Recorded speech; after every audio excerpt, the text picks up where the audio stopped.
안녕하십니까. Welcome back. 이제 여러분들과 함께하는 어법지존 28번째 시간이고요. 저는 여러분들과 동명사를 함께 설명할 영어 영역의 로즐리 선생입니다. 동명사는 앞으로 3시간 정도 설명을 할 텐데요. 투부정사와 마찬가지고 여러분들 마음 편하게 들으셨으면 좋겠습니다. 단 동명사 부분에서는 관용어구가 꽤 많습니다. 관용어구는 우리끼리 약속 정했던 거 기억나시죠? 제가 특별하게 설명하거나 특별한 이해 보충이 필요하지 않고 여러분들이 암기하셔야 할 부분입니다. 동명사 관용어구 구문은 사실상 어법 문제로 많이 등장하는 게 아니라 여러분들 독해하실 때 이 구문을 알 수 없으면 사실은 해석이 안 되는 경우들이 종종 많으니까요. 아, 동명사에서는 관용어구만 조금 주의하면 되겠구나 라는 마음가짐으로 오늘 또 동명사 멋지게 시작합니다. 마찬가지로 늘 그랬듯 우리 오늘 배울 거 전에요. 저번 시간 즉 챕터 8까지 왔습니다. 우리가 여러분들 교재 보시면 동명사에 해당하는 이야기가 137페이지, 8페이지부터 시작을 하거든요. 챕터 8까지 왔으니까 그 전에 챕터 7까지는 대체 무슨 역사와 흐름이 지나갔는지 잠깐 정리 정도는 하고 가겠습니다. 1강부터 7챕터까지가 이제 쫙 칠판에 써져 있죠. 이게 앞으로 여러분들과 챕터가 얼마나 많이 구성되겠습니까? 많은 우리 이제 그래도 거의 절반은 거의 다 왔다라고 생각하셨으면 좋겠습니다.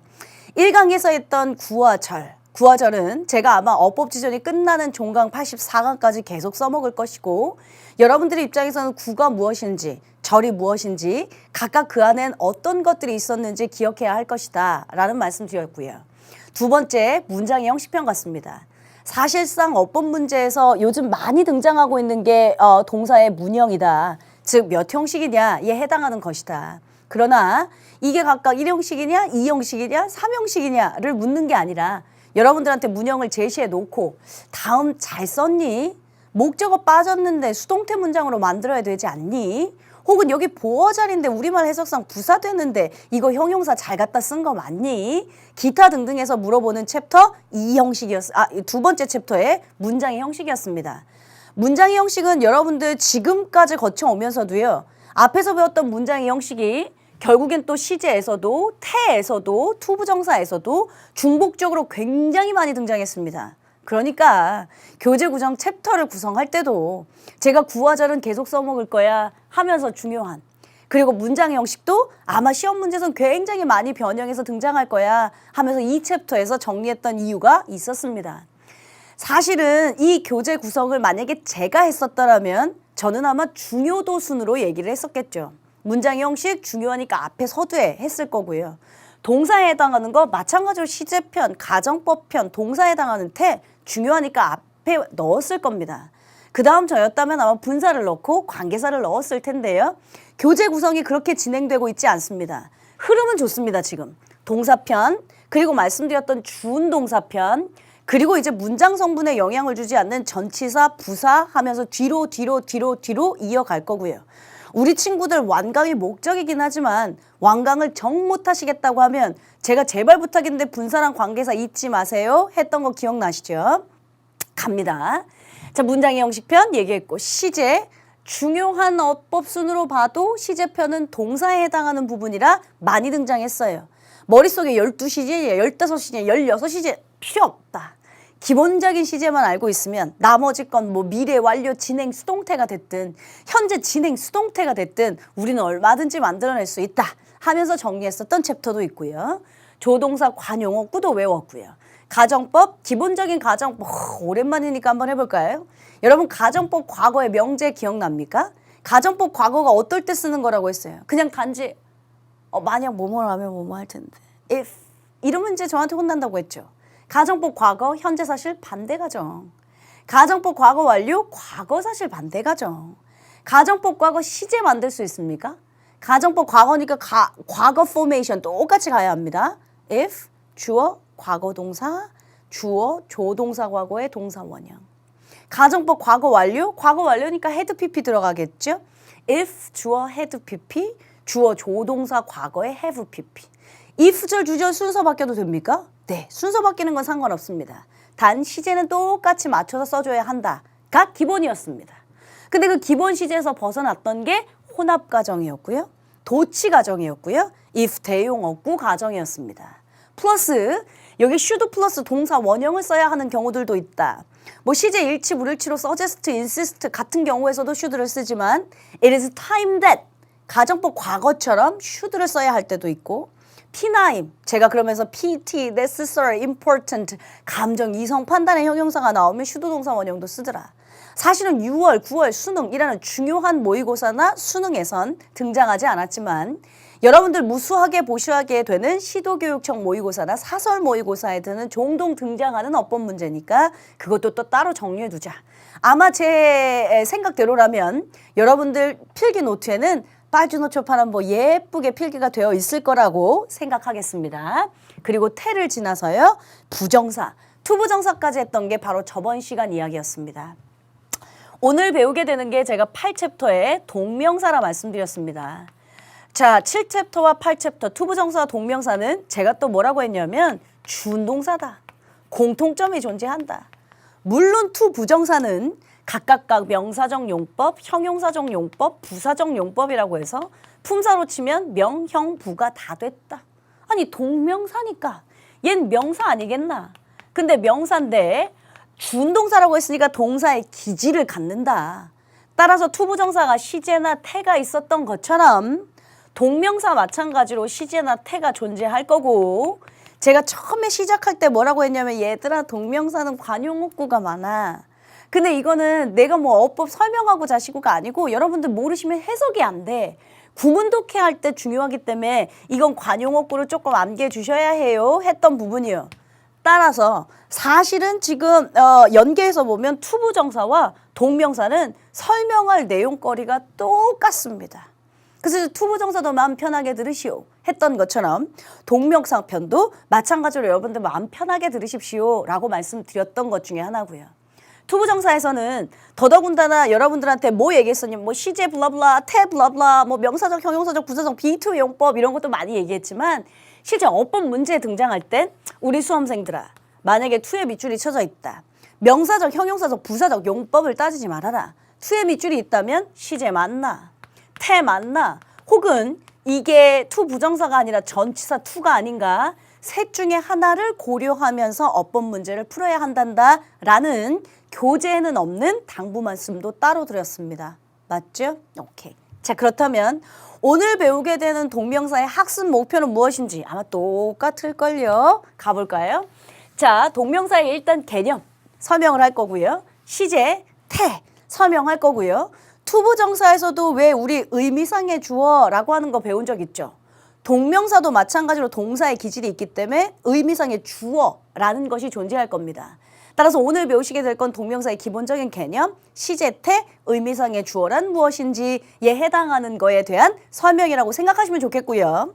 이제부터 여러분들은 또 약속했듯이요. 펜 내려놓으시고요. 교재 내려놓으시고요. 제 이제 얼굴만, 칠판만 보시면서 설명 시작하겠습니다.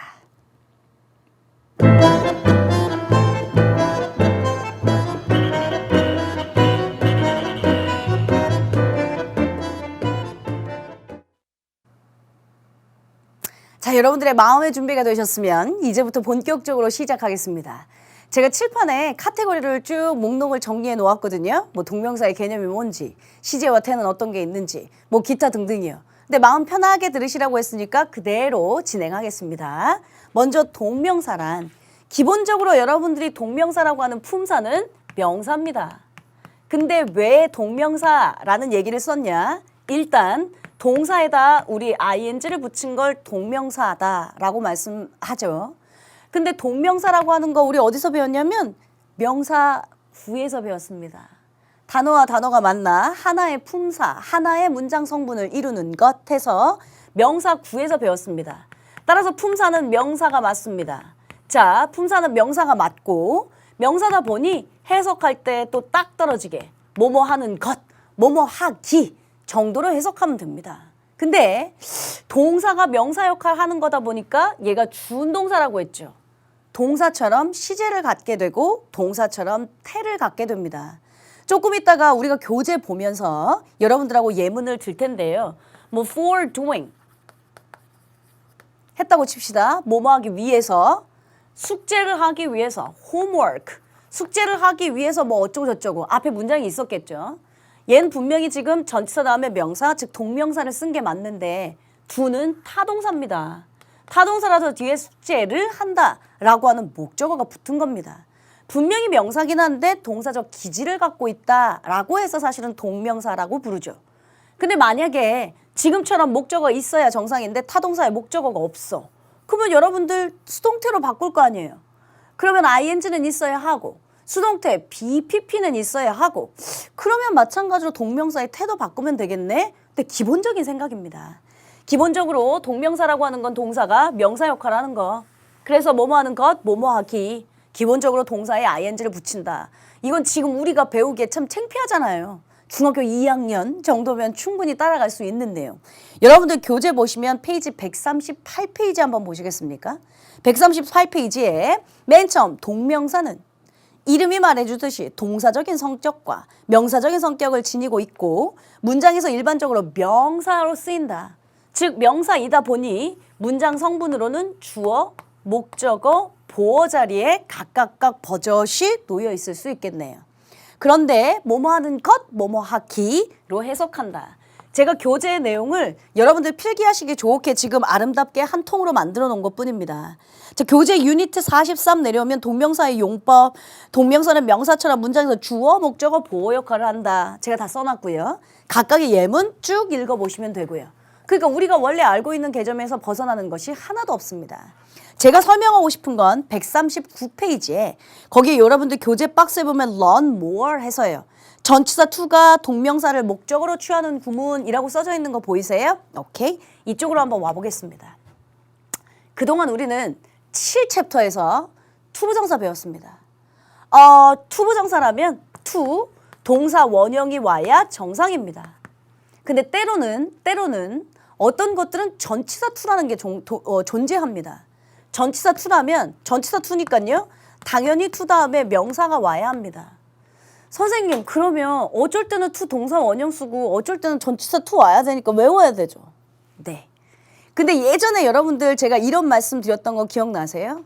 자동사와 타동사가 있으면 우리 친구들 이걸 자꾸 암기하려고 한다. 세상에 자동사 타동사 너무 많다. 근데 진짜 암기하려면 자동사를 암기하는 게 훨씬 쉽다. 왜냐? 전체의 한 8, 90%는 거의 다 타동사기 때문에 우리 친구들 입장에서 암기하려면 자동사를 암기하는 게 오히려 타동사보다 편할 것이다. 그럼 나머지는 다 타동사 되니까 라고 했던 거 기억나세요? 마찬가지입니다. 세상에 to 부정사가 훨씬 많습니다. 그러니까 전치사 to에 해당하는 건 몇 개 없다고요. 전치사 to에 해당하는 게 몇 개 없으니까 여러분들 입장에서 암기하시려면 전치사 to를 암기하시는 게 훨씬 좋습니다. 자, 제가 종전에도 말씀드렸는데요. to에 밑줄 쳐져 있으면 수험생들아 너 명사적, 형용사적, 부사적 용법 이런 거 따지고 있으면 나한테 혼난다. 이제부터 어법 문제 to에 밑줄 쳐져 있으면 시제 맞는지 태 맞는지 혹은 투부정사가 아니라 전치사 to가 아닌지 확인해야 된단다 했던 거 기억나시죠? 그래서 제가 여러분들하고 오늘 이 시간 전치사 to에 대해서 설명할 겁니다. 아니 선생님 지금 우리 동명사 배우고 있잖아요. 네. 근데 갑자기 동명사를 배우고 있다가 왜 갑자기 전치사로 넘어갔대요? 그거 말씀드릴까요? 자, 전치사 다음에 명사 와야 합니다. 그렇죠? 근데 동명사라고 하는 거 ing 와도 되잖아요. 결국에 그러다 보니까 전치사 다음, 그러니까 to 부정사라면 to 동사 원형이 오는 것과 to 부정사, to 동사 원형이 오는 것과 때로는 전치사라서 to ing, 동명사가 오는 것이 두 개가 헷갈린다고요. 그래서 여러분들하고 to 부정사 끝났으니 이제는 전치사 to에 해당하는 즉 동명사 문구를 써야 하는 건 좀 정리를 해야겠다 한 거죠. 여러분들 이 얘기는 다음 시간에 또 나올 겁니다. 그리고 제가 별표를 쳐놨는데요. 제가 뭐라고 했어요? 전치사 to는 암기해야 돼 라고 했던 거 기억나시죠? 이게 어법 설명이라면 제가 또 블라블라블라블라 여러분들이 이해시키고 필기도 하지 마 움직이지도 마 하면서 얘기하겠지. 전치사 to는 암기해야 되는 구문입니다. 여러분들 저랑 또 타임머신을 타고 중학교 2학년으로 내려가겠습니다. 중학교 2학년 때 학교에서 중간고사를 봅니다. 내신 문제입니다. 내신 문제 주관식을 씁니다. 근데 혹시 주관식 중에 학수고대하다, look forward to 하면서 여러분들 암기했었던 거 기억나요? 뭐뭐서 학수고대하다, look forward to 그리고 그게 내신 시험 문제 그것도 주관식 문제로 가장 많이 등장했던 문제 중에 하나입니다. 왜 나왔었는지 모르시죠? 이때 to가 전치사 to입니다. 그러니까 동사 원형을 쓰면 안 됐고 명사를 쓰던가 아니면 이 자리에 동명사로 ing를 쓰던가 했기 때문에 사실은 어법 문제 주로 많이 나왔던 저 이거 뜻은 쓰지 않을게요. 너무 유치해서요. 그리고 교재도 있으니까 그 얘기는 조금 다시 하겠습니다. Look forward to 대표적인 전치사 to be used to가 있습니다. be used to는 다음 시간에도 또 나올 겁니다, 여러분. 그냥 used to 동사 원형 또 나온 김에 한번 해볼까? 자, 예전에 제가 used to 동사 원형이냐 would냐 갖고 얘기한 적이 있습니다. 어디서? 조동사 편에서. 둘 다 하곤 했다의 뜻이다. 근데 얘는 규칙적인 습관이고 얘는 불규칙적인 습관이다. 근데 이게 규칙적이냐 불규칙적이냐를 사실은 판단할 수가 없어. 주관적인 작가, 필자 외에는. 따라서 여러분들 시험 문제 어법에도 그렇게 등장하지 않는데 우리 수험생들 규칙적, 불규칙적 그걸 강조하는 선생님, 그걸 외우고 있는 학생들 이러고 있더라고. 그럴 필요 없어 했어요. 사실은 이제는 더 이상 하지 않는다는 현재의 유무가 존재하거나 상태 이런 것들의 내용이 추가적일 뿐이다. 해석만 잘 기억하고 있어. 뭐뭐 하곤 했다 얘 뜻이니까 라는 말 했던 거 기억나세요? used to 동사 원형이라면 뭐뭐 하곤 했답니다. be used to 동사 원형도 있습니다. 그건 제가 다음 시간에 설명하겠다고 한 거고요. 오늘은 이제 전치사 to요. be used to 다음에 명사가 올 때가 있습니다. 즉 ing 동명사가 와도 되고요. 그러면 익숙하다의 뜻입니다. 다시 다 지울 겁니다. I am used to exercise. 다음 시간에 다시 써줄게요. used to 동사 원형 하곤 했다. 나는 운동하곤 했다. 지금 be used to를 썼으니까 아닌가 봐. 그러면 be used to 동사 원형 뭐뭐에 사용되다. be used to 동사 원형 뭐뭐에 사용되다. be used to ing 이때는 전치사 to니까 be used to ing 익숙하다 했어요. 일단 be used to를 썼으니까 해석을 하려면 이상하죠 또? 우리 친구들은 이럴걸요? be used to 동사 원형 사용되던데. 그럼 나는 운동에 사용된다. 해석하니까 좀 이상하기도 한데 여러분들아 이 exercise는 명사도 되잖아요. 꼭 exercising 써야 합니까? 운동이라는 명사도 되니까 나는 운동에 익숙하다 해도 돼. 제 말은 우리 친구들은 뒤에 ing만 붙어야지만 전치사라고 착각하나 봐요. 명사가 이렇게 그냥 붙을 수도 있다라는 말을 얘기한 거였습니다. 이해 안 되시면 잠깐 냅둬도 괜찮습니다. 다음 시간에 제가 be used to 설명할 게 많거든요. Look forward to ing 이때의 to 전치사 to. be used to ing 뭐뭐에 익숙하다 전치사 to. 이거 말고 when it comes to. when it comes to 그럼 이거 직역하잖아요. 뭐뭐에 그것이 왔을 때 이제 이렇게 해석하면 심란합니다. 이때의 to도 전치사 to. 그러니까 when it comes to ing 뭐뭐에 관한 한 이런 뜻일 거고요. 뭐뭐에 관한 한 object to ing object to ing 물론 명사 와도 되고요. object 반대하다니까 내가 뭐뭐에 반대하다. 여러분 이건 그냥 제 설명이 필요한 게 아니라 관용어구 표현입니다. 교재 보실게요. 교재 139페이지. 잠깐 펜 들어서 형광펜 하나만 체크합시다. 여러분들 139페이지에 learn more 전치사 to가 동명사를 목적으로 취하는 경우. 그러니까 전치사 to여서 뒤에 ing 구문이 나오는 경우 제가 이렇게 살짝 가릴게요. 책 보지 마시고 저 좀 먼저 보세요. Look forward to 학수고대하다. 뭐뭐에 익숙하다가 뭐였죠? be used to ing 뭐뭐에 관한 한 when it comes to 뭐뭐에 반대하다 object to 그 외에 굉장히 많습니다. 여러분들 교재 다시 139페이지요. 저랑 표시할게요. 1번 전치사 to가 동명사를 목적으로 취하는 경우 look forward to 표시하시고요. 뭐뭐 하기를 기대하다. be used to ing 뭐뭐에 익숙하다 표시하시고요. be opposed to 마찬가지로 반대하다 object to ing 반대하다. 교재에 없는 건 when it comes to 빠졌습니다. 그래서 여러분들 다음 시간에 필기할 때 요거 잘 필기해 두시면 되고요. 사실은 이거 외에도 되게 많아요. 그거 제가 다음 시간에 다 한꺼번에 설명할게요. 오늘 이 시간은 머릿속에 4개만 집어넣는다 정도로 생각하시고요. 다음 시간에 오늘 용납 안 되니까 워밍업. 다음 시간에 관용어구 표현은 더 많이 암기해야지 정도로 좀 생각해 주셔야 합니다. 오케이. 그러면 동명사의 기본 개념 했고요. 원래 투부정사라면 투 동사 원형이 와야 되는데 전치사 투라면 동명사 ing가 붙는 게 있다. look forward to ing, be used to ing, when it comes to ing, object to ing. 이런 건 따로 여러분들 암기가 필요하다. 여기까지는 따라오신 거 맞죠? 세 번째 이야기는 뭐냐면 얘가 동명사인데 분명히 명사이긴 한데 동사기질을 갖는다 했습니다. 따라서 동사처럼 시제도 태도 존재한다고 말씀드렸습니다. 그래서 동명사의 시제와 태요. 단순 동명사. 펜 내려놓으셔야죠. 지금 필기하시는 거 아니니까. 그냥 동사에 ing 붙이면 되죠. 됐어요? 그냥 ing. 근데 시제가 한 시제 앞섰어? 뭐 얘기했는데 내가 뭐 숙제 안 해 온 것 때문에 비난받았다. 뭐 이런 문장이 있다고 치면 비난받은 것보다 숙제 안 한 게 먼저. 시제 차이가 날 때 완료 동명사 씁니다. 그럼 여러분들 이것도 또 외우시게요? ing는 써야겠고 동명사니까 완료 시제 have pp는 써야겠고 또 두 개 붙이세요. 그럼 뭐 나오냐면 having pp. 괜찮아요? 오케이? 그러면 태로 가볼까요? 태. 단순한 능동이었으면 여긴 능동이면서 시제 수동이었다면 단순 동명사의 수동? 이걸 또 뭘 고민해. 만들면 되지. 동명사에 ing를 써야겠고 수동에 비동사 pp는 써야겠고 그럼 두 개 더하면 being pp 나오겠네요? 오키도키. 수동이면 being pp.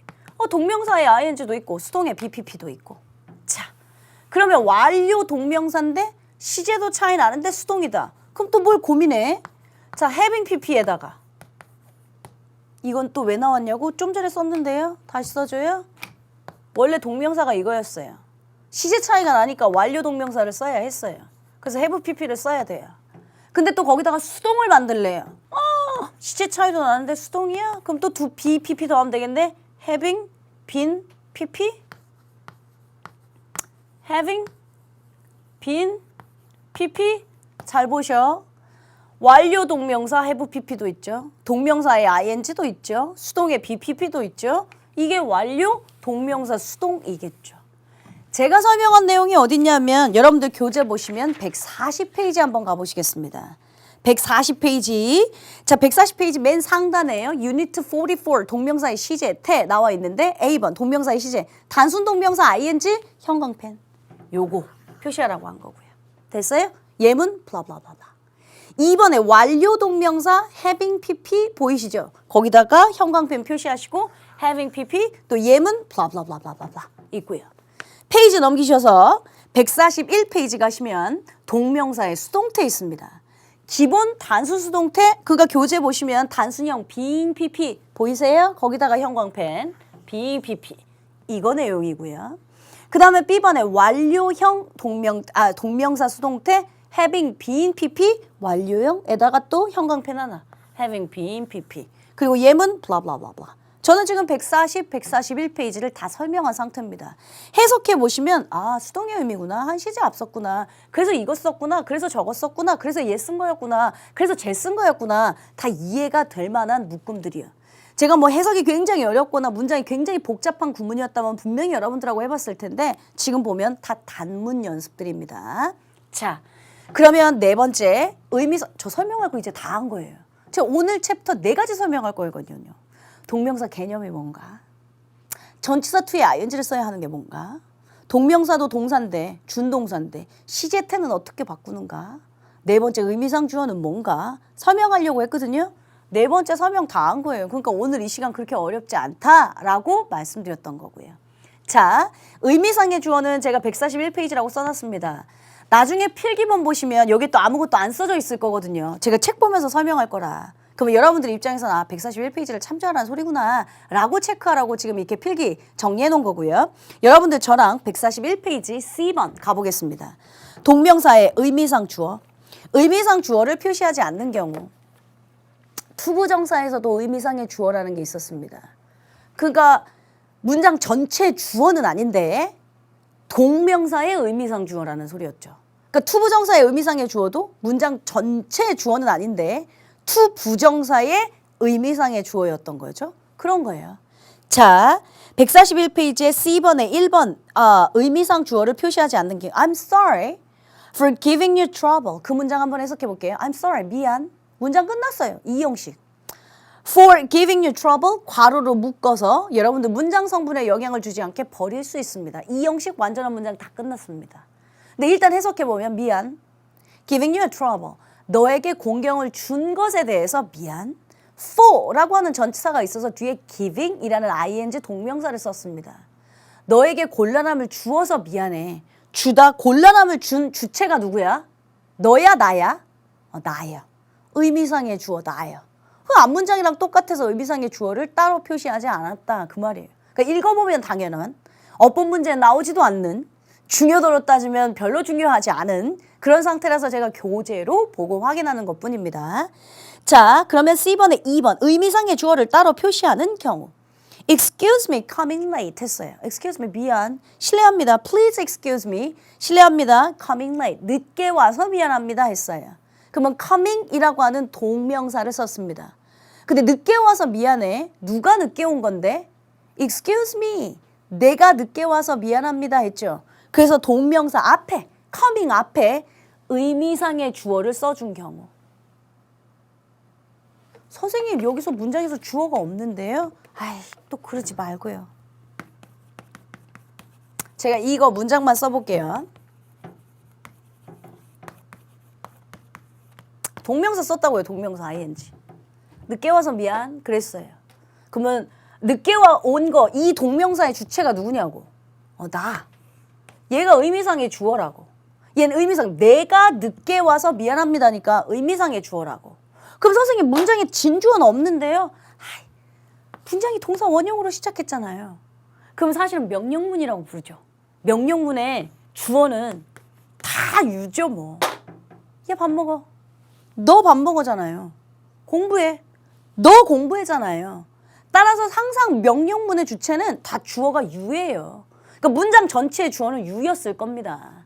근데 이 동명사의 주체가 되는 의미상의 주어가 늦게 와서 미안해. 늦게 왔는데 여러분 유가 늦게 온 게 아니잖아요. 그러면 내가 늦게 온 거죠. 그러니까 그 앞에다 써줬다. 그거 이해하시면 되는 얘기들. 따라서 제가 설명하고 싶은 동명사의 기본적인 문구들은 다 끝났습니다. 여러분들 교재 한번 보시면서 다시 한번 적용해 볼까요? 페이지 138페이지부터 다시 오십시오. 동명사의 정의. 동명사는 이름이 말해준 동사적 성격과 명사적 성격을 갖고 있다. 따라서 명사적 성격이다 보니 명사적 용법처럼 뭐뭐하는 것, 뭐뭐하기로 해석한다. 명사이다 보니 당연히 주어 자리, 목적어 자리, 보어 자리에 간다. 그러나 동사 기질이 있다. 따라서 동사 기질이 있어서 동사처럼 시제, 태가 존재한다. 시제와 태가 존재하는 거. 그래서 우리가 각각 단순 동명사면 그냥 ing, 완료는 having, pp. 자, 수동이라면 being, pp. 완료 수동이라면 having, been, pp. 시제도 태도 만들었다. 자, 원래 to 부정사라면 to 동사 원형이 와야 정상인데 세상에 전치사 to가 몇 개 있더라. 암기하려면 to 동사 원형이 너무 많으니까 우리 수험생들 입장에선 전치사 to를 암기하는 게 더 편할 것이다. 오늘 이 시간은 네 개만 외우자. 다음 시간에 더 많이 암기할 거니까. 오늘은 그냥 워밍업 정도. 자, to 부정사에 해당하는 거 말고요. 전치사 to요. 학수고대하다 뭐 있었죠? look forward to ing. 익숙하다. 단기 기억 손실증은 아니죠. be used to ing. 반대하다. be object to ing도 있지만 be opposed to ing도 있지만 그냥 object to ing. 뭐뭐에 관한 한 when it comes to ing. 이런 몇 가지 전치사 to는 암기하는 게 좋겠다. 동명사의 의미상 주어라는 게 있다. 그가 말하자면 문장 전체의 주어는 따로 있는데 늦게 오게 된 그가 동명사에 ing에 해당하는 그 주체에 해당하는 걸 사실은 의미상 주어라고 부른다. 어법 문제도 그렇게 등장하진 않으니까 여러분들 교재 보시면서 이해만 되면 된다. 이게 끝입니다. 괜찮으세요? 자, 그러면 지금 여러분들 칠판에 있는 내용을 여러분들에게 필기 시간을 주도록 하겠습니다. 감독님이 또 아름답게 필기를 잡아주실 거니까 우리 수험생들 지금 필기하시고요. 우리 다시 만나겠습니다. 필기하십시오.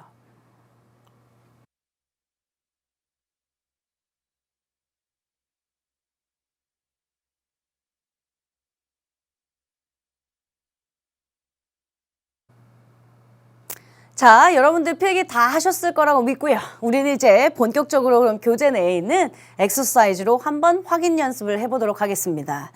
우리가 지금 수업 하고 있는 중에 피디님이 좋은 질문을 주셨습니다. 자, 여러분들 화면으로 한번 와보실래요? Excuse me, coming late 이라고 하는 문장에 아까 의미상의 주어 얘기를 하고 있었습니다. 문장이 동사 원형으로 시작했으니까 사실은 주어는 빠져있다. 그러나 진짜 주어는 you. 라고 하는 게 생략되어 있을 것이다. 늦게 온 주체가 나였으니까 이걸 의미상의 주어라고 부를 뿐이다 라고 했죠. 그래서 여러분들 여기까지는 이해를 잘 하신 것 같습니다. 피디님 질문 내용은 뭐였었냐면 excuse me for coming late 또는 excuse me for being late 내 생각에는 for라고 하는 게 들어가는 것 같은데 조금 이상한 거 아니냐. 그렇게 쓰일 수도 있습니다. 사실은 일반적으로 얘기하면 excuse me for being late. 저 늦어서 미안해요. excuse me for coming late. 제가 늦게 와서 미안해요. 라고 쓸 수도 있습니다. 지금 문장을 그렇게 쓴다면 excuse me for를 집어넣어 버리면 for blah blah 문장 성분에 영향 주지 않으니까 버릴 겁니다. 따라서 excuse me 나를 이해해 주세요. 용서해 주세요. 라고 하는 사명식 문형이 되겠죠. 근데 지금처럼 for 말고 for를 없는 상태로 그냥 살려버리면 늦은 거 미안해. 늦은 건 나예요. 목적어와 목적 보어의 자리로 오형식으로 살아납니다. 제가 항상 말했죠. 목적어와 목적 보어는 주술의 관계가 존재한다고.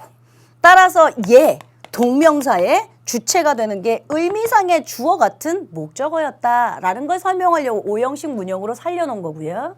실제는 전치사 for를 넣어서 삼형식처럼 excuse me for being late 쓰실 수도 있습니다. 제가 보기엔 별로 중요한 문구는 아니지만 우리 수험생들 입장에서 충분히 궁금해할 수 있을 것 같아서 잠깐 한번 점검해보고 우리는 이제 교재로요. 139페이지 엑서사이즈로 갑니다. 엑서사이즈 1에 이런 거 진짜 오랜만이죠. 중학교 1학년 때나 하는 각각의 동명사의 용법을 쓰시오. 하라니까 한번 해보죠 뭐. 다음 문장에서 밑줄 친 동명사가 어떤 역할을 하는지 밝히시오 했어요. 문장 대표적인 이형식 문장입니다. Doing nothing is being idle.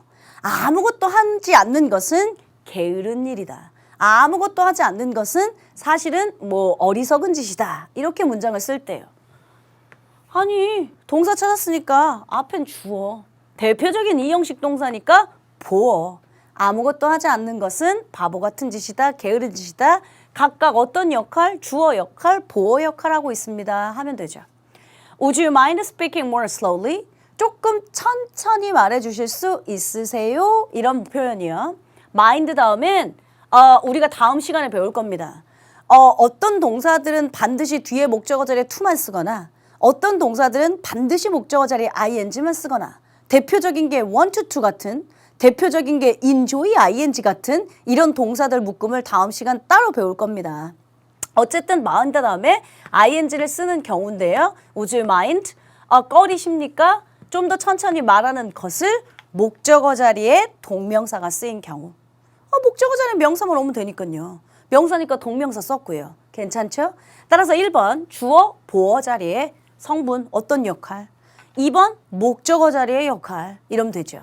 3번 가겠습니다. She's used to doing several jobs at the same time. 그녀는 여러 번 말씀드렸어요. used to 동사 원형 하곤 했다. 다음 시간에 제가 다시 설명할 겁니다. be used to 동사 원형, be used to 동사 원형 사용되다. 그리고 지금 있는 be used to ing 여러분아 정말 암기하고 싶니? 그러면 to 동사 원형은 암기하려면 세상에 한도 끝도 없어. 그럴 바에야 전치사 to를 암기하는 게 훨씬 쉬워. Look forward to, be used to, when it comes to, object to 이런 거 좀 암기해야 돼 했던 구문이에요. 따라서 be used to ing 뭐뭐 익숙하다. 동시에 at the same time. 그녀는 동시에 여러 가지 직업을 하는데 익숙하다. 그럼 선생님 얘는 무슨 역할을 하고 있는데요? 전치사 to의 목적어 역할이야. 선생님 왜 목적어라고 불러요? 전치사 다음엔 항상 목적격 옵니다. 그러니까 전치사 다음엔 항상 목적격 와서 예를 들면 for we 이런 건 없죠. for us 이렇게 쓰죠. for they 이런 건 없죠. for them 이렇게 쓰죠. 그래서 목적격 전치사 다음에 목적어로 쓰였던 부분이고 자 이것도 확인해 보실래요? do는 타동사입니다. 타동사니까 다시 목적어 있어야 합니다. 그러니까 몇 가지 직업을 한다. 타동사나 목적어 있어서 그냥 능동의 ing. 이쪽으로 와볼래요? 타동사인데 목적어 있어서 그냥 능동의 ing를 썼지. 목적어 생략되어 있었다면 우리는 being pping를 썼었을 거다라는 말씀을 드린 거였습니다. 다시 와서요. 3번 문장 전치사의 목적어로 쓰였다. to 전치사의 목적어로 쓰였다. 4번 The doctor insists on operating as soon as possible. 가능한 한 빨리 그 의사 선생님은 지금 수술을 해야 한다고 주장하셨다. 전치사 다음에 명사. 전치사의 동명사 역할을 하고 있었던 그 부분이다 라고 하시면 되죠. 자, 엑서사이즈 2번으로 갑니다. 여러분들 교재는 132페이지입니다. I insisted that you should be present. 나는 주장했다. 너가 지금 바로 참석해야 한다고 주장했다. 우리가 배웠던 거 있네요. insist. 주장하다 뜻은 바뀌지 않는다. 그러면 권유의 주장이 있고 사실 근거에 대한 주장이 있다.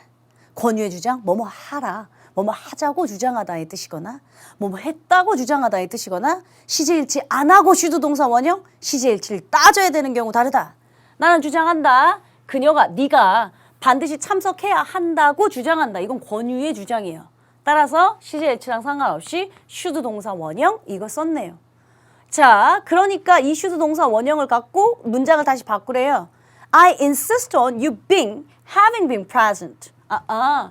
동명사 시제 물어보네. 그냥 단순 동명사 쓸래? 아니면 완료 동명사 쓸래? 시제가 지금 같이 있거든요. 그러니까 결국엔 you're being present 하시면 되죠. 이해되세요? 잠깐 앞으로 넘어갑니다. 우리 친구들이 요거 보고 어머 선생님 얘 insist인데 왜 should 동사 원형 안 쓰고 이상한 거 썼어요? 이것도 바꿀 수 있어요. The doctor insisted that it should be operated 뭐 어쩌고저쩌고 해서 should 동사 원형으로 바꿀 수 있어요. 문장을 꼭 insist 하면 대절이 오는 게 아니라 지금처럼 on ing로 마찬가지로 지금도 insist 대절이 온 게 아니라 on ing로 바꿀 수도 있다라고 하는 똑같은 문형이라고요. 2번 He resent having 또는 having been accused. 지금은 뭐 물어본 걸까? 항상 출제자는 뭘 물어보는 게 있다고 했잖아요. 위에 1번은 시제였고요. 밑에 2번은요. having pp 똑같습니다. 단 무슨 차이가 있냐면 이쪽으로 와볼까요? 하나는 having pp고요. 하나는 having been pp입니다. 따라서 시제는 똑같이 완료형이라는 소리예요. 단 태 차이만 나죠. 태. 능동인지 수동인지. 그녀의 he resent 그는 분개했다. 뭐에? accused 고소당한 것에 분개했다. 일단 해석상도 고소당한 것 수동으로 해석됩니다만 accuse 비난하다, 고소하다 타동사입니다. 타동사인데 뒤에 목적 없네요. 타동사인데 목적 없으니까 수동 형태인 having been 쓰시는 게 맞겠네. 괜찮아요? 3번 갑니다. Happiness comes more from loving than loved 또는 being loved. 마찬가지인데요. 얘에서 묻고자 하는 건 뭔데? 시제는 지금 똑같아요. 선생님 이건 과거 썼고요. 또 이러시지 마시고요. loved, being loved. 그러네. 진짜 과거같이 써져 있네. 혹은 분사일 수도 있고 분사 pp, being loved. 둘 중에 뭐 쓸까? 이게 아마 문제가 loving과 loved가 아닌가요? 142페이지. 둘 다 맞네. loved와 being loved. 어쨌든 이 문장의 행복은 사랑을 주는 것보단 사랑을 받는 것보단 사랑을 주는 것에서 더 많이 온다 했습니다. 둘 중에 그러면 뭐를 쓰라는 소릴까? love는 여러분들 알고 있는 것처럼 타동사예요. 타동사는 목적어 있어야죠. 목적어 없다면 수동 형태 써야죠. 근데 해석상도 지금 보니까 사랑은 주는 것보다 사랑은 받는 것보다 주는 것에서부터 온다라는 말을 썼습니다. 지금 얘 뭐냐면 from loving than from being loved. 수동의 being loved 동명사 형태 쓰라는 소리였겠죠. 똑같은 동명사 구문으로 맞춘 것 중에 하나는 능동형 그냥 loving, 하나는 수동형 being loved. 이걸 쓰라고 했던 3번 문형이었습니다. 다음 가볼게요. 4번. I can forgive him for not having told me the truth. 해석은 나는 그를 용서할 수가 없다. 나에게 진실을 말하지 않은 것에 대해서 용서할 수가 없다. 이거였어요. 투부정사도 그렇고 동명사도 그렇고 분사도 그렇고 제가 다 공통점은 뭐라고 했냐면 준동사라고 했고요. 그 준동사들은 부정할 때 앞에다 not 붙인다 했었습니다. 투부정사 부정 not to. 동명사 부정 not ing. 분사구문 부정 나중에 배울 건데요. not ing, not pp 이렇게 쓴다고요. 자, 4번 문장 보시니까 결국엔 부정 having not이냐 not having이냐 시제 뭐 다 똑같아. 부정문은 어떻게 만들래? not 앞에다 붙여서 동명사를 부정하는 경우. 5번 I remember each of their 또는 them saying the same thing. 난 기억난다. 그들 각각이 그들 모두가 다 똑같은 얘기를 했던 게 기억난다 했어요. 지금 of 다음에 their 쓸래 them 쓸래 했죠. 제가 좀 전에 말씀드렸습니다. 전치사 나오면 목적격 씁니다. 그러니까 이런 기본적인 내용을 우리가 배우는 건 지금 약간 부끄러운지. 따라서 동명사, 투부정사 구문은 여러분들 입장에서 마음 편하게 들으십시오 라고 했던 문형이에요. 이렇게 하면 여러분들하고 동명사 편에 해당하는 이야기는 모두 다 끝났습니다. 오늘 제가 여러분들한테 무조건 다 끝내기 전에요. 또 한 가지 학습법에 관련된 이야기를 좀 진행할까 합니다. 여러분들 그동안 제가 지금 오늘까지 28강까지 왔잖아요. 시간이 날 때마다 조금씩 학습법 얘기를 여러분들에게 선물했었습니다. 뭐였었냐면 일단 여러분들 현재 위치가 어떻게 돼? 단어 몰라서 해석 안 되니 혹시? 혹은 단어는 아는데 해석 안 되니? 그러면 어휘하고 어법하고 구문독해 문제인데. 혹은 단어는 알고 해석도 되는데 답이 틀리니? 그건 사고력 독해라고 하는 리딩 스킬 독해인데 하면서 제가 여러분들의 현재 위치가 어떻게 되는지 그래서 일반적인 효율적인 학습 순서를 얘기한 적이 있어요. 어휘는 기본 1년 내내 베이스로 깔고 있어야 한다. 우리 수험생들이 대부분들 자기가 고3이 되고 수험생이 되면 기출 문제부터 풀려고 한다. 즉 독해 문제 풀이를 하더라. 근데 이 독해 문제 풀이를 하기 위해서는 기본 베이스 단어도 돼야 되지만 어법과 구문은 선행돼야 한다. 따라서 아름답게 순서를 맞추려면 물론 이게 절대적이진 않다라고 그 당시에도 말씀드렸습니다. 어휘가 기본 베이스가 된다면 어법과 구문이 선행돼야 되고 이것도 굳이 순서를 맞추자면 어법이 먼저 그리고 구문 독해가 나중. 왜냐면 구문 독해 하려면 대절인지 대관대인지 관계대명사 와신지 의문사 와신지 구별해야 된다고 했잖아요. 그래서 지금 우리가 배우고 있는 어법지존 잘 배우시면 제가 그 뒤로 구문 독해를 깔아드리겠습니다 라고 말씀드렸던 이유고요. 그 다음에 리딩 스킬 독해가 돼야 된다. 아름다운 학습법 순서로 갔으면 좋겠다. 언젠가 말씀드린 적이 있습니다. 그리고 우리 수험생들한테 진짜 하고 싶었던 얘기가 있었는데 야 스케줄을 짜려면 좀 연단위 스케줄로 짜줄래? 연단위 스케줄이라 하면 생각보다 우리 고3 친구들이라면 우리 수험생들 학사 일정이 많아서 6월 모평, 9월 모평, 뭐 추석 꼈고 뭐 중간고사, 기말고사 뭐 블라블라블라 많아서 생각보다 공부할 시간 많이 없으니까 그 학사 일정을 고려해서 그러면 어휘는 어떻게? 어법은 언제? 리딩 스킬은 언제? 각각 기출은 언제? 약점은 언제? 제가 1년 단위 기본적인 학습법 짜는 방법도 설명한 적이 있습니다. 그리고 그 다음에 무슨 얘기 했었냐면 제 기억이 맞다면 여러분들한테 어휘학습법 얘기를 한 적이 있습니다. 우리 수험생들은 저한테 자꾸 선생님 단어장 뭐가 좋아요? 물어볼 때도 있고 선생님 단어장 만드는 게 좋죠? 할 때도 있고요. 근데 문제는 그래 만드는 건 좋은데 끝까지 안 하잖아요. 일단 맨날 뭐 단어장 하나 써서 끝까지 가봐서 만들어준 적도 없잖아요. 순서를 그래서 제가 정했습니다. 범교과 수준이 수능 문제 출제 범위다. 따라서 1, 2, 3학년 공통 교과서에 뒤는 인덱스를 한번 정리해보는 게 좋다. 사실은 선생님 자료실에도 따다다.rosewood.com 가시면 수능 어휘 범교과 자료라고 하는 자료도 다운받을 수 있지만 여러분들 포탈에 쳐서 교과서 언어 쫙 나올 겁니다. 여러분들이 지학사든 능률이든 뭐 교학사든 그런 거 제가 상관없다고 했죠. 교과서 18종인데요. 그럼 1, 2, 3 다 합하면 18 더해가지고 몇 종의 교과서가 될 텐데 그거 다 외우는 건 의미 없다. 비슷한 수준일 거니 고1, 고2, 고3 각각의 교과서의 인덱스를 한번 정리하는 게 1순위다. 그 다음 여러분들 우선순위가 있다면 아무거나 시중교재를 하나 사라.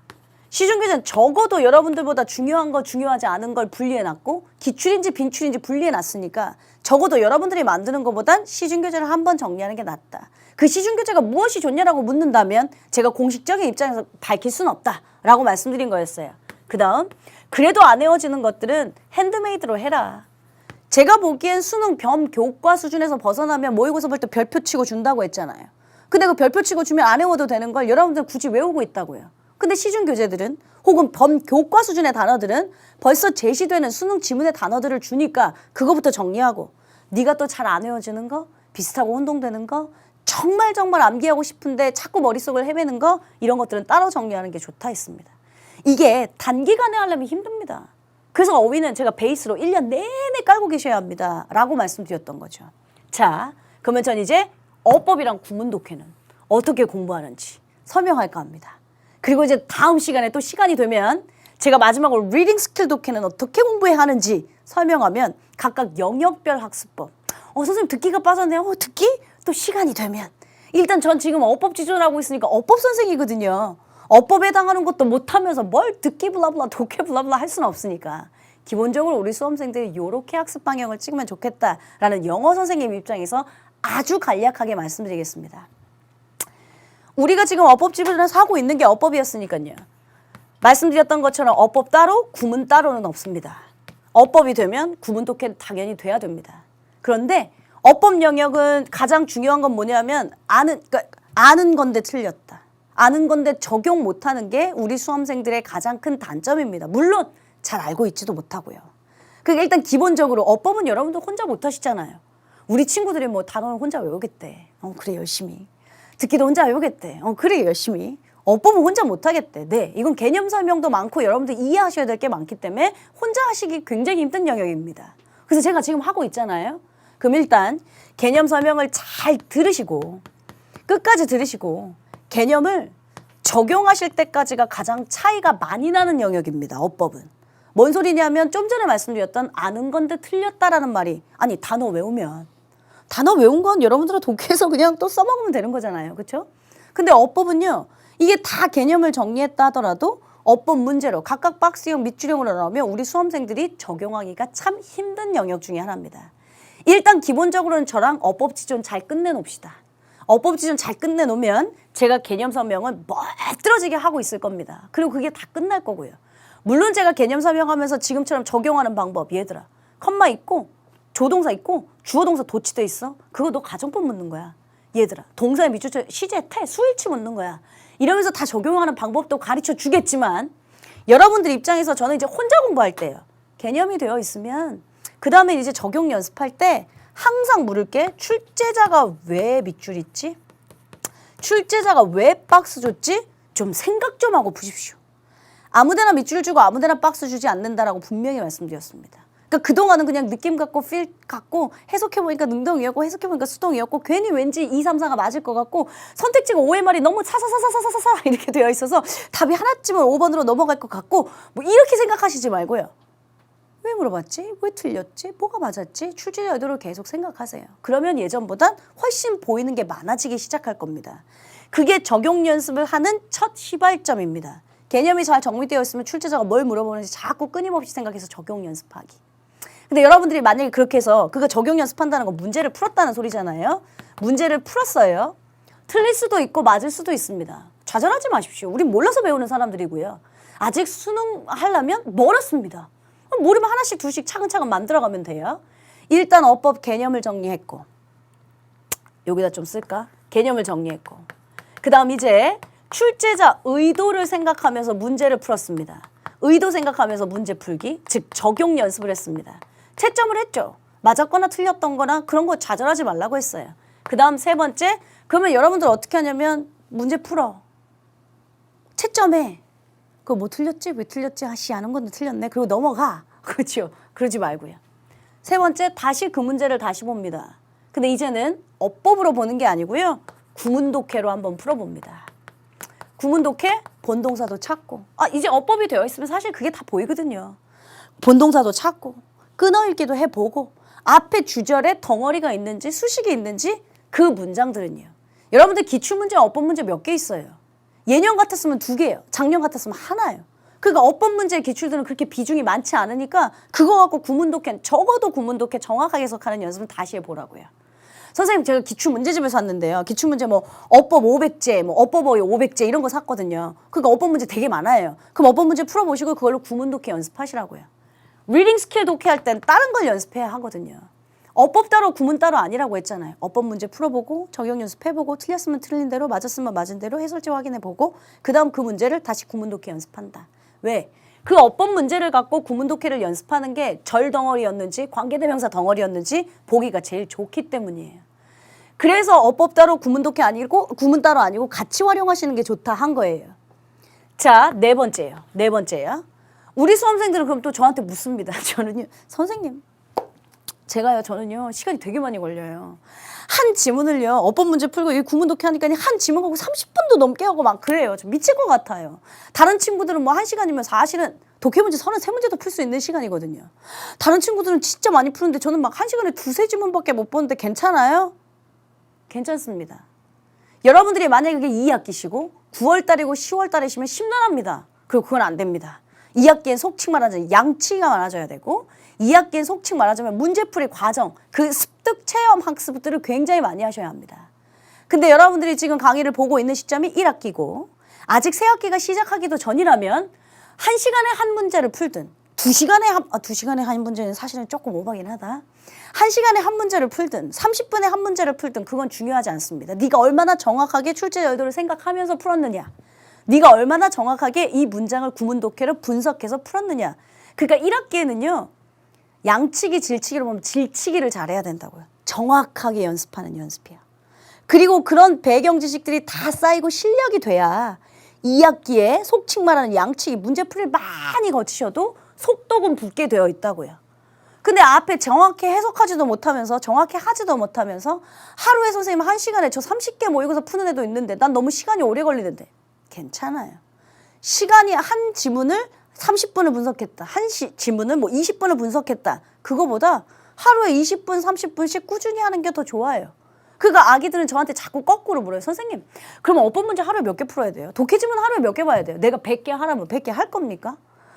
단어는 하루에 몇 개 외워요? 저 그런 질문이 너무 지겹습니다. 내가 1000개 외우라면 1000개 외울 겁니까? 여러분들이 할 수 있는 범주에서 하시는 겁니다. 그러나 정해진 시간은 있어야죠. 난 하루에 영어 공부는 2시간씩 하겠다. 그 2시간 내에 여러분들이 하실 수 있는 범주 내에 그 지문이 3개가 됐던 4개가 됐던 그건 상관없다고요. 꾸준히 하시는 게 훨씬 좋다고요. 그러니까 문제량이 몇 개나 되느냐? 그런 질문은 의미 없다. 꾸준히 스테디하게 여러분들 1학기엔 자기 실력을 채우는 걸로 하자. 성적은 제가 정직하다고 했죠. 성적은 반드시 보상받을 거라는 얘기도 했죠. 근데 그 성적이 바로바로 보상받지는 않습니다. 그래서 좌절하는 거예요, 사실은. 야, 우리가 어법 배웠는데 다음 달에 어법 다 맞아. 신나지 않겠습니까? 우리가 독해 공부했는데 다음 달에 독해 다 맞아. 신나지 않겠습니까? 근데 왜 우리 수험생들이 좌절합니까? 공부 열심히 나름대로 한다고 했는데 성적이 안 오르기 때문에 좌절하는 거거든요. 1학기에는 여러분들 다 베이스 까는 작업이에요. 어휘 따로, 독해 따로, 구문 따로, 리딩 스킬 따로, 각각 따로 정리하고 있던 걸, 그래서 각각 따로 의도 연습 파악하고 문제 적용하고 있던 걸 2학기가 되면서 실전 모의고사처럼 종합하고 약점을 체크하면서 여러분들 성적이 오르는 시기는 2학기가 될 겁니다. 그래서 제가 성적은 정직하다고 했죠. 성적은 정직하다고 한 건 1학기에 여러분들이 듣기, 독해, 어휘, 어법, 구문을 잘 베이스에 까시고 2학기에 그에 맞게 실전 연습을 하시는 순간 성적은 정직하고 성적으로 보상받는 시기는 2학기가 될 것이지 반드시 1학기에 지금 공부했다고 바로 다음날, 지금 공부했다고 바로 다음날 그렇게 성적이 보상받지는 않습니다. 그렇게 보상받을 거라면 대한민국 70만 수험생에게 좌절이란 없을 거죠. 공부한 만큼 바로 다음날 성적으로 보상받는데요. 그렇게 되지는 않을 거라고요. 그러니까 제 말이 여러분들보다 수험생활을 훨씬 오래 겪었고요. 여러분들 훨씬 오랜 세월 동안 가르쳤고요. 절대적이진 않지만 70만 수험생에게 보편 타당할 것이다 라는 말씀 드렸죠. 따라서 저는 지금 연간 스케줄 단위 얘기, 어휘학습법, 어법 구문학습법까지 이야기를 마쳤습니다. 시간이 되면 제가 독해, 듣기까지 여러분들한테 하나씩 둘씩 말씀드릴게요. 오늘은 어법과 구문에 해당하는 문제 풀어보고 구문 독해를 다시 한번 확인한다. 그보다 오늘 배웠던 동명사 잊어버리시면 안 되고요. 전치사 투에 해당하는 관용 없고 동명사도 마찬가지로 동사 기질에서 시제가 태가 존재한다고 했던 것 잘 기억하시고요. 우리는 다음 시간에 29강이요. 동명사 2번째 시간 관용 어구로 다시 만나도록 하겠습니다. 수고하셨습니다.